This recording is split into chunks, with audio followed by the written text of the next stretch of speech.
E a base bíblica é o livro de Apocalipse, capítulo 2, versículo 4.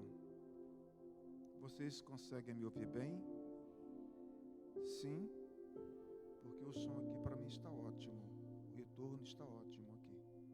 Aí também está, né? Perfeito.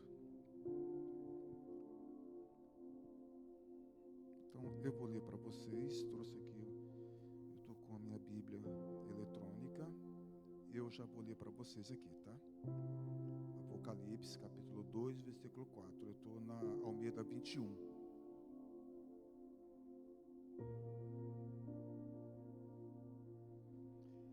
Tenho contra ti, porém, o fato de que deixaste o teu primeiro amor. Eu vou ler também o versículo 5. Lembra-te, pois, de onde caíste, arrepende-te e volta às obras que praticavas no princípio. Se não te arrependeres, logo virei contra ti e tirarei o teu candelabro do seu lugar. Deixa eu fazer uma oração. Senhor Espírito Santo, eu peço que use a minha vida como instrumento da parte do Senhor para edificar a minha vida e edificar também a vida de todos aqueles que se encontram aqui. Que o Senhor abra os olhos da nossa compreensão, o nosso entendimento para a profundidade deste tema. Eu consagro esse momento ao Senhor para a glória do seu nome. Amém e graças a Deus. Amém, queridos? Então, o primeiro amor, ele representa aquela intensidade, representa aquela sinceridade do início da nossa fé cristã. Vocês lembram disso? Lembram disso, pessoal? Os primeiros dias, as primeiras semanas, os primeiros meses, não era intenso? Sim? Então, é um amor cheio de gratidão. O início da nossa fé, ele reflete isso. Ele reflete também o fervor espiritual, a alegria na comunhão, o prazer de estar se relacionando com os membros da igreja. O início representa também a nossa comunhão com Deus e também a prática nas boas obras. Isso envolve os trabalhos sociais da igreja. A gente pode usar aqui uma alegoria e a gente pode dizer que é semelhante o amor do noivo com a noiva. A gente pode fazer essa alegoria para a gente entender a profundidade desse tema, de volta ao primeiro amor. Os casados aqui lembram como foi esse momento do casamento, do dia do casamento? Vocês lembram, evidentemente, né? Senão, quando chegar em casa, vai ser convidado para discutir o relacionamento. Todo mundo lembra aqui, amém? Eu lembro do meu, casei aqui, o cartório era aqui na Santos Dumont, acho que era perto do Banespa, acho que era Banespa, o cível foi ali, era Bradesco, é Bradesco? Ok, o cível foi ali, Eu lembro que na hora de falar o sim, eu me engasguei, o sim não saía. E minha esposa ficou olhando esbugalhada para mim. Isso é fato, né? Mas foi um momento assim eu fiquei muito emotivo, então a voz não saía. E o casamento religioso foi aqui no Lions, para cá, né? Foi aqui, foi um momento muito especial. E a nossa lua de mel foi no litoral norte, lá em Ubatuba, e fomos de moto. O dia estava muito bonito, um sábado maravilhoso, e quando foi por volta das 16 horas mais ou menos, nós fomos de moto. Foi uma viagem linda, belíssima. Então, esse primeiro amor é semelhante a isso, o amor de um noivo por sua noiva. Então, eu vou te dar um exemplo bíblico disso. Dá para colocar bem rapidamente para a gente depois? Eu quero orar com vocês acerca desse assunto, amém? Jeremias, capítulo 2, versículo 2. Acho que aí na mídia vocês conseguem operacionar muito mais rápido do que eu procurando aqui. E depois você anota aí, Evangelho de João, capítulo 21, versículo 15 a 17, tá bom? Então, aqui está.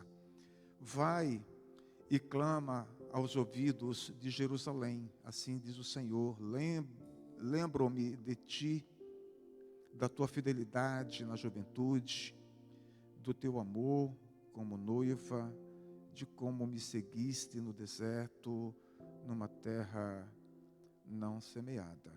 Então, o contexto histórico aqui, ele é muito bonito, porque é quando Deus tira esse povo do Egito, da escravidão do Egito, e a história você já conhece, né? Quando eles passam a pé, o Mar Vermelho, e Deus vai cuidando deles na falta de água, na falta de alimentação, né? Então, o começo, tudo era muito representativo no que diz respeito a esse tema. Era o primeiro amor daquela nação com o Deus de Abraão, Isaac e Jacó. Então, esse tema traz a lembrança, esses fatos históricos, e a gente pode também, já no Novo Testamento, Jesus tendo um momento ali em particular com o apóstolo Pedro, que é isso que eu quero ler com vocês aqui, Evangelho de João, capítulo 21, versículo 15 a 17, depois, esse é o contexto histórico também, depois de 3 anos,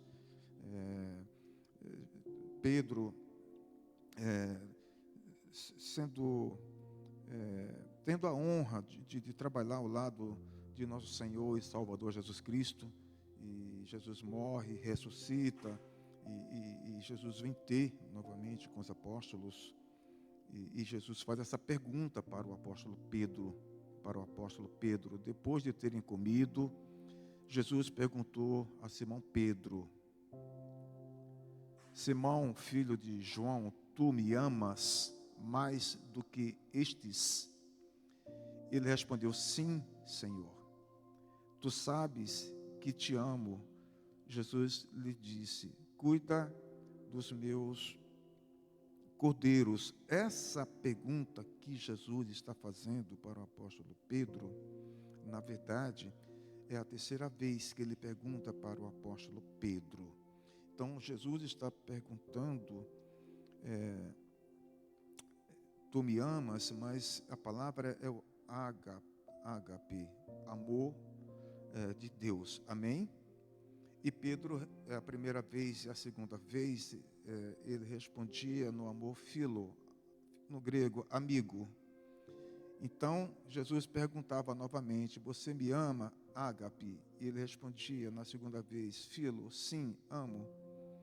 Aí, na terceira vez que Jesus pergunta, ele reflete profundamente e fala: Senhor, tu sabes.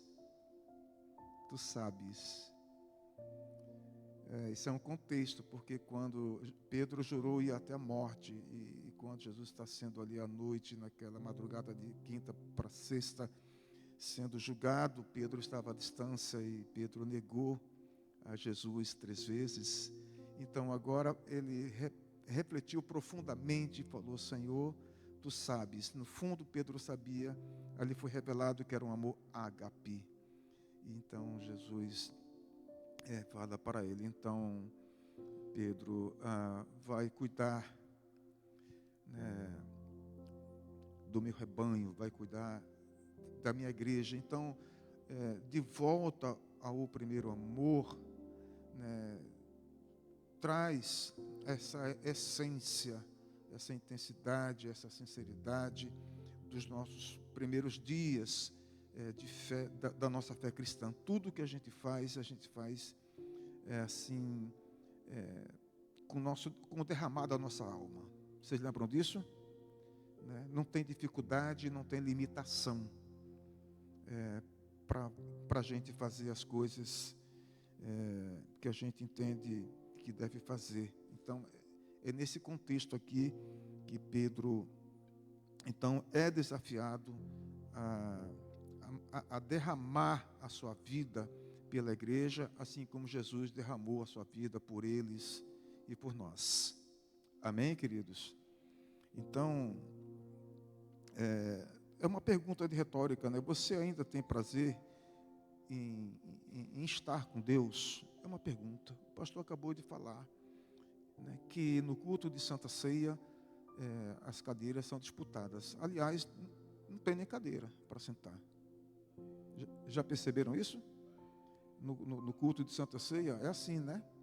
Então, aí quando passa a Santa Ceia, se bem que evidentemente o nosso culto aos domingos agora tem um culto da manhã e tem um culto da noite. Então as pessoas decidem em que culto quer vir, né? Eu não estou vindo à noite porque eu estou sem carro ainda. Então eu estou vindo só no culto da manhã. Quando o carro chegar, eu volto a frequentar os dois cultos. Mas, tirando essa divisão de cultos, quando nós temos um culto à noite, fora a Santa Ceia, era perceptível, né, que as cadeiras, na sua totalidade, ainda não estavam preenchidas, exceto o culto de Santa Ceia. Então, a pergunta que a gente deve fazer é, né, se essas pessoas ainda têm prazer em andar com Deus, em estar com Deus. É uma pergunta de retórica, né? É uma pergunta porque se a pessoa diz que sim, essa pessoa deveria mostrar os frutos. Amém? E mostrar os frutos, eu não estou falando no que diz respeito a vir a um culto. Não é isso. Amém, queridos? É frutificar aonde você estiver. Né? No espaço em que você estiver ocupando, você tem que frutificar. E o fruto, né, ele começa por onde? Pelo amor, não é? O fruto do Espírito não começa pelo amor? Pelo amor. Né? Porque se a pessoa que diz que está se relacionando com Deus não está frutificando, a gente pode chamar isso de apenas um hábito religioso. Olha só como isso é impactante. E é isso que Jesus está tratando com a igreja de Éfeso. Sabe quem pastoreia a igreja de Éfeso? Paulo, quando esteve em Éfeso, Paulo deixou Timóteo como pastor dessa igreja. Depois de Timóteo, sabe quem pastoreou essa igreja? O apóstolo João, que escreveu o Evangelho de João e escreveu o livro de Apocalipse. E depois que esses pastores deixaram suas funções, a igreja de Éfeso continuou uma igreja no que diz respeito à sua ortodoxia, no que diz respeito à sua fidelidade doutrinária exemplar. Exemplar. A teologia daquela igreja era uma teologia exemplar, uma teologia bíblica. Mas eles deixaram de praticar aquilo que é o mais essencial. Como é que chama? O título dessa mensagem? O primeiro amor. É disso que Jesus está tratando. Então, quais são as causas do esfriamento espiritual? Porque nós já conseguimos enxergar em Apocalipse capítulo 2, né, a causa do esfriamento espiritual. A igreja de Éfeso mantinha essa fidelidade doutrinária, mas ela perdeu a intimidade com Deus. Ela perdeu aquele lado que é muito importante para nós, que é o nosso devocional, né? A nossa leitura bíblica. Eu lembro quando eu estava na Memorial, eu e o pastor Nezuzi fomos da Memorial, era a primeira agenda do dia. Inclusive, nos retiros que nós fazíamos, naquela época não era em hotel, como é hoje, Água de Lindóia. O nome dos hotéis são tão luxuosos que eu nem lembro o nome desses hotéis. Mas quem vai lá lembra o nome desses hotéis. São 3 hotéis para ocupar todo o ministério. Mas na nossa época era nas escolas, em Cubatão, o pastor Jesus lembra, né, cheio de mosquito, né, dormia no chão, acordava de manhã com as pernas cheias de calombo, de mordido de mosquito. Mas a primeira coisa, antes de tudo, era fazermos o nosso devocional. Cada um ia para um canto. E ali ficávamos pessoalmente conversando com Deus, lendo a Bíblia, refletindo pelo menos uns 30 minutos, para depois sim a gente se dirigir para a mesa do café. Então, a causa do esfriamento, irmãos, é quando a pessoa começa a perder essa intimidade com a palavra de Deus, começa a perder a intimidade com a oração, começa a perder a intimidade com a meditação e, consequentemente, isso vai fazer com que a pessoa perca a sua intimidade com Deus. Então, o amor pode esfriar por uma rotina religiosa. Isso é muito importante o que eu estou falando, sabe? Rotina religiosa. O que é que eu quero dizer? O ativismo. Amém? A rotina religiosa, ela é provocada ou causada pelo nosso ativismo. E quando eu estou falando ativismo, não estou falando só da PNL. Eu estou falando dentro de um contexto cristão. Amém, queridos? E, consequentemente, também a gente pode aqui, com certeza absoluta, falar também que essa questão do pecado não confessado, isso leva também, eu estou falando nesse sentido aqui, da individualidade, né, de cada pessoa, né, que forma esse corpo chamado igreja, ou também pelas distrações que o mundo nos oferece, sabe? Sabe onde é que está o mundo hoje, irmãos? Sabe onde é que está o mundo? O mundo está dentro da sua casa. Você já teve percepção disso? Isso é para nós cristãos. E como é que o mundo está entrando na sua casa? Por isso aqui, ó. Está vendo isso aqui? Um celular. Está vendo? Ó? O mundo hoje está dentro das nossas casas. Muitas vezes o pastor Jesus tenta falar comigo e não consegue. Liga e não consegue. André manda um recado hoje, meio-dia, quando eu fui atender, era acho que 15 horas da tarde. Sabe por quê? Quando eu chego em casa eu desligo isso aqui. Minha esposa tenta, meu filho tenta, que está lá em Portugal, ele fica desligado. E quando eu ligo aqui, né, é para ler algumas mensagens rapidamente, e depois eu fico lendo a Bíblia, fico lendo textos bíblicos. À noite, quando eu vou dormir, eu boto num podcast onde tem um culto, onde tem uma palavra de Deus, e ali eu durmo ouvindo a palavra de Deus, e eu vou guardando ela no meu coração. Eu uso para isso. E também para ler a palavra de Deus, né? Ela é muito prática para mim. Qualquer livro que eu quero aqui, vou lá, clico, né? Leio ali, medito e assim faço. Em modo que, irmãos, as causas de esfriamento espiritual, eu trouxe aqui 2, 3 exemplos, mas nós poderíamos trazer muito mais até do que isso aqui. Então, Jesus havia alertado que por se multiplicar a iniquidade, o amor de muitos iria se esfriar. Isso está em Mateus, capítulo 24, versículo 12. Pode colocar aqui, está sendo gravado, então para as pessoas que estão em casa ouvir, né? Os que não estão aqui estão assistindo online.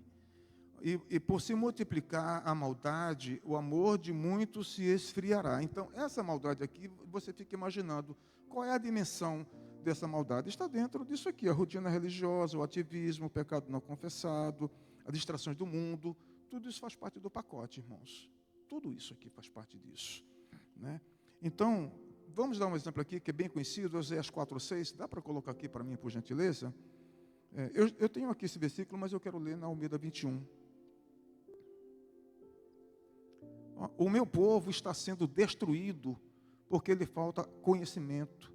Porque rejeitaste o conhecimento, eu te rejeitarei, para que não sejas sacerdote diante de mim, visto que te esqueceste da lei do teu Deus, e me esquecerei dos teus filhos. Então, veja que Deus está tratando aqui com os sacerdotes, que seriam os pastores de hoje, e Deus está falando, vou me esquecer de vocês, sacerdotes, e também me esquecerei dos teus filhos, ou seja, os membros, contemporaneizando para os dias de hoje.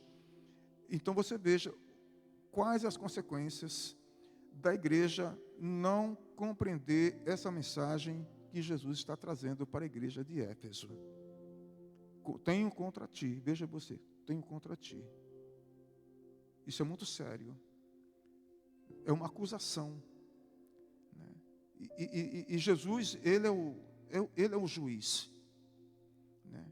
E ele chama realmente as pessoas ao seu tribunal, né? Quando as pessoas não respondem, né, aquilo que ele está pedindo, né? Está pedindo mudança. Então, irmãos, quais são os sinais de frieza espiritual que você pode identificar na sua vida? É uma pergunta de retórica. Você consegue identificar esses sinais de frieza na sua vida? Você consegue identificar? E quais as práticas que fizeram você perder esse propósito? Propósito do primeiro amor, sabe? Será que essas práticas não se tornaram meros rituais? Isso é muito importante, irmãos. Porque você reflete, irmãos, o nosso ministério, ele trabalha em cima de temáticas. Termina um tema, vem outro tema. Termina um tema, vem outro tema. E vem pastores e vem líderes e ministram em cima desses temas. Mas cadê o avivamento? Onde está o avivamento? Onde está a mudança? Onde está a frutificação?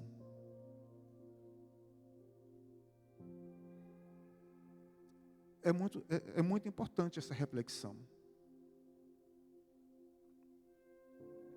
Então preste atenção.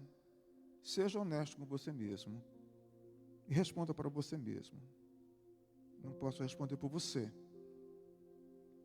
Mas pelo raio-x a gente percebe que isso está se tornando apenas rituais. Apenas isso. Sabe? E qual é o caminho de volta para o primeiro amor? Gente, eu estou procurando as horas. Eu não sei se eu estou muito adiantado, muito atrasado. Onde é que está o relógio? Olha.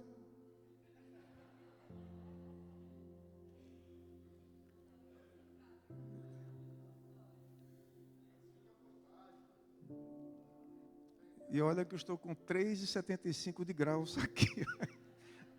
Já faz mais de 2 anos que eu não boto no oculista. Eu não sei se está para mais ou para menos.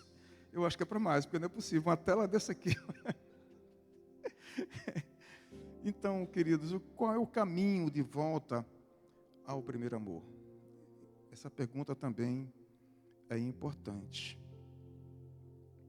Então Jesus, ele vai apresentar 3 opções para o caminho de volta ao primeiro amor, para restaurar em nós o primeiro amor. A primeira opção, diga, lembrar. A segunda opção, arrepender-se. E a terceira opção, voltar às primeiras obras. Então, lembrar. Lembrar do quê? Lembrar de onde caíste. Versículo 5, coloque ali, por gentileza, 2:5. Lembrar. Essa é a primeira ação. Apocalipse, capítulo 2, versículo 5. Frise isso e não se esqueça.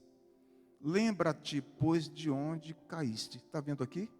Arrepende-te e volta às obras que praticavam no princípio. Então, essa é a primeira ação, é lembrar. Mas será que as pessoas estão lembrando-se? Porque Jesus está falando, lembra-te de onde caíste. Lembra-te. Isso é muito pessoal, isso é muito individual. O Espírito Santo de Deus, quero crer que a todo instante, né, Ele está nos desafiando a nos lembrarmos. Porque é Ele que nos convence da verdade, não é? Não é isso? Então, o que é que está acontecendo que nós não estamos respondendo? É o ativismo, irmãos. São os rituais. Isso é uma verdade que a gente precisa admitir. Temos que admitir para sermos curados. Amém, queridos?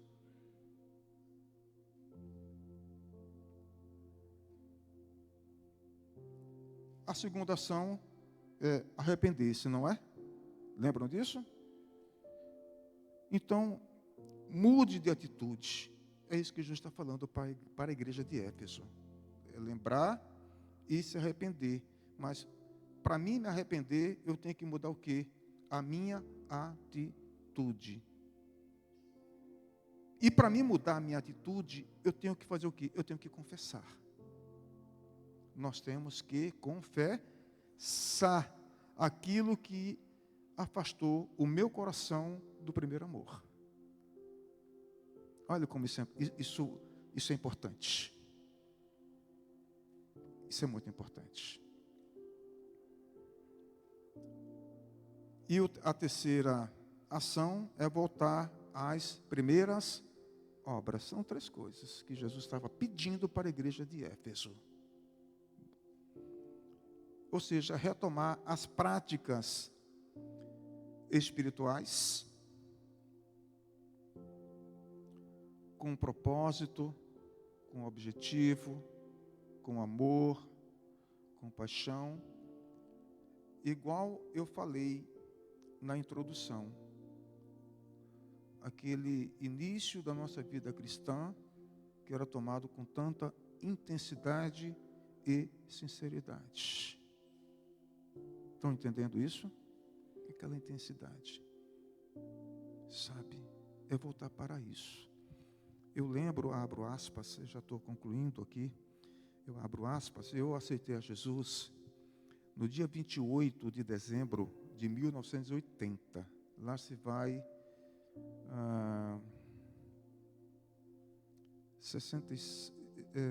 44 anos. 45 anos, pessoal. 45 anos. E pela misericórdia de Deus, eu nunca me desviei, nem para a direita e nem para a esquerda. Para a misericórdia de Deus. Porque tentado somos. Todos os dias somos tentados. Sabe? E assim, a tentação, ela bate a porta. E cabe a gente controlar. Foi o que Deus falou para Caim. O pecado está à porta. Basta você controlar. Então, a mesma tentação que o jovem passa e sofre Tipo, na área sexual. Eu que sou casado, também passo por essa mesma tentação, né? No sentido de prostituir-se. Compreende isso? Compreende? Bem. Eu estou na academia fazendo fortalecimento de pernas, por conta daqueles problemas que eu tive nos joelhos, vocês lembram? Que até para subir no altar tinham que me pegar aqui e colocar aqui em cima, o Julião lembra disso? Né? Até a maneira de eu andar, vocês percebem que é um pouco difícil de andar. Eu não sei como é que eu corro. Maratonas, né? Eu corro assim, volto para trás, pego a perna, recoloco de novo, né? Aí vou, entendeu? Depois volto de novo, pego um dedo, coloco de novo. Metáfora, né? Então, essas tentações vêm. E na academia você está ali, né? E assim, é como se as pessoas fossem de sutiã e calcinha para colar. Eu digo, aqui está difícil, vou mudar de ambiente, né? Passo para o outro. Mas depois eu percebo que todo o ambiente está assim. Então, o que eu tenho que fazer? Eu tenho que controlar aquilo lá. Né? Aumento o louvor, eu levo o meu fone de ouvido, digo, Senhor, misericórdia, né? E já são 44 anos, 45, né? 45 anos. Sou casado há 36 anos. Então a tentação vem para um lado e vem para outro. Vem para quem é casado, vem para quem é solteiro. Compreende isso? Mas cá estou, irmãos, pela misericórdia de Deus. Sabe? E as evidências do meu fruto não está nem aqui na igreja, está dentro de casa, dentro da minha casa. A minha relação com a minha filha, a minha relação com a minha esposa, sabe? Lembro-me que um tempo para trás, a minha esposa me comunicou, eu louvo a Deus por você ser o pastor da minha vida. É você que me conduz, né, na caminhada, né, a estar na igreja, nos cultos. É você que me conduz, né? Meu filho, também pai, né, ama a sua vida espiritual. O Senhor é uma referência, eu quero ser como o Senhor. Isso é fruto. Porque aqui na igreja é fácil, não é? Mas no caminho de volta para casa, só minha esposa vai saber como é meu comportamento, sabe? Cuidado espiritual com minha esposa, com minha filha. À noite, vai dormir? Vamos, então, deixa eu orar por vocês. Ora pela minha esposa, ora pela minha filha. Abençoa minha esposa, abençoa minha filha, sabe? Tem que começar pelas coisas mais elementares, sabe? Isso é fruto. Isso é fruto, né? É a luta, né, para não perder esse primeiro amor. É nas suas orações, né? Quando você lê o Evangelho de João e você percebe ali o que fizeram com Jesus a partir do capítulo 18 para diante, que é o fim do seu ministério, né? E você começa ali a chorar, se quebrantar, por não compreender a dimensão desse amor, né? Que Ele veio por você, Ele deu a vida por você, Ele morreu por você, por amar você, sabe? E a gente se entristece quando a gente vê as pessoas debochando de Jesus, sabe? A gente fica triste com isso, porque Ele é o Deus criador dos céus e da terra, e nada existiria, né, se Ele não tivesse usado a autoridade da sua palavra para trazer à existência as coisas que não existem. Por isso Ele a honra, a glória, o louvor e toda a adoração que Ele merece.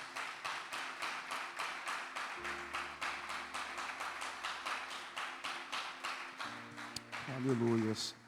Já estou concluindo já.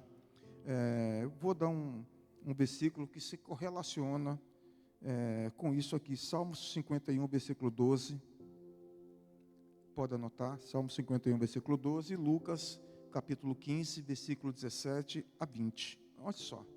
Restitui-me a alegria da tua salvação e sustenta-me com espírito obediente. O que ele está fazendo aqui? Arrependendo-se, amém? Mudando de atitude, voltando às primeiras obras, né? Retomando as práticas na qual o rei começou, as primeiras práticas, né? Então, é isso que nós estamos vendo aqui. Ele lembrou, ele arrependeu-se e voltou às primeiras práticas. Esse salmo está dizendo isso. Quando você lê o contexto histórico, é exatamente isso aqui. Depois que ele fez isso, pronto. Voltou ao primeiro amor e morreu com honras e glórias. Amém, queridos? E Lucas 15, 17 a 20, está falando do filho pródigo. Eu vou ler aqui para você, 17 ao 20. Ele, porém, caindo em si, disse: quantos empregados de meu pai têm fartura de comida e eu estou aqui passando fome?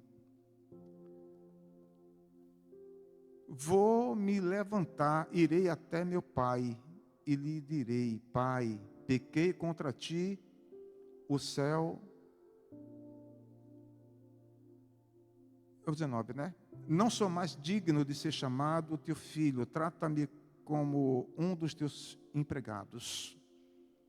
E o 20, levantou-se, foi para o seu pai. Estando ele ainda longe, seu pai o viu, encheu-se de compaixão e, correndo, lançou-se ao seu pescoço e o beijou. O que foi que ele fez, irmãos? Lembrou-se. Amém? Lembrou-se. Lembrou de onde caiu. Está vendo? São textos que você pode correlacionar com Apocalipse capítulo 2, 4 e 5. Você pode correlacionar tudo isso aqui, né? Arrependeu-se. Está vendo? Quantos dos meus, na casa do meu pai tem muitos empregados, né? E eles são tratados com amor, né? Então, e voltar às primeiras obras, voltar como era no começo. Aqui, sabe? Voltar. É só isso que Deus quer que eu faça, que você faça, que nós façamos, irmãos. Então, o que o filho pródigo fez? Ele reavivou a sua comunhão pessoal com seu pai. E quando Deus fala, volte ao primeiro amor, Ele está querendo que você reavive a sua comunhão pessoal com Ele. É isso que Jesus estava pedindo à igreja de Éfeso. Recomece por onde? Pelo coração. Recomece pelo coração. Pela sinceridade do coração. Recomeçar por aí. Sabe, depois que você recomeçar pela sinceridade do seu coração, você vai começar então a ter hábitos da leitura da palavra de Deus. Você vai ter mais sede de ouvir a voz de Deus. Você vai conseguir fazer um jejum. E você vai conseguir fazer muitos trabalhos por amor a Deus. Amém, queridos?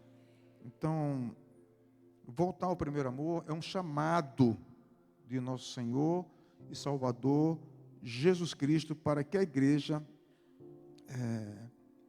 retorne para Ele de modo individual. Cada um vai voltando para Ele. Que tudo isso se torne um coletivo. Sabe, é um convite pessoal que Ele está fazendo. Então, não se trata apenas de religiosidade, de ativismo, de rituais. Vai além disso. Sabe? Se trata da sua comunhão pessoal com Deus. Se trata disso, irmãos. Voltar ao primeiro amor, Jesus está falando, deixa eu restaurar o seu coração.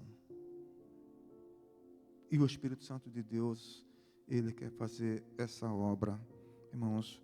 E quando Ele restaura o nosso coração, você tem de volta a sua motivação, a alegria de servir, a alegria de amar a Deus acima de todas as coisas. Amém, queridos? Fiquem de pé.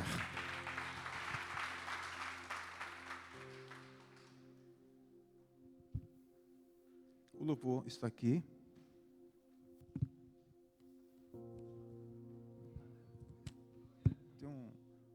Tem um louvor só com voz e violão?